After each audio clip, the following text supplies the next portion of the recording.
Прывітанне, сябры. Сёння пазнаёмлю вас са словам, якое прыйшло да нас з лацінскай мовы. І слова гэта аксаміт. І абазначае яно бархат.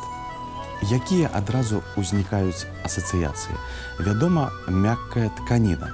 Дарэчы, вырабляюць яе і з воўны, і са скуры свіней ці рагатай жывёлы хромавым дубленнем. І выкарыстоўваюць у верхнім адзенні, таксама на галаўныя уборы ідзе аксаміт, і на абутак. Што яшчэ звязана з гэтым словам? Безумоўна, аксамітны сезон. Сезон самы спрыяльны для адпачынку на курортах.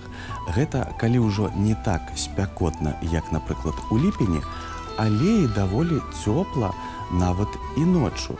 Ну і, вядома, турыстаў таксама на пляжах ужо значна меней. А нашыя вочы радуюць прыгожыя вогненныя кветкі, якія таксама звязаны з аксамітам. І называюцца яны аксаміткі. І, дарэчы, у краінах некаторых Еўропы і Лацінскай Амерыкі гэтыя высушаныя кветкі выкарыстоўваюцца ў якасці прыправы для страў.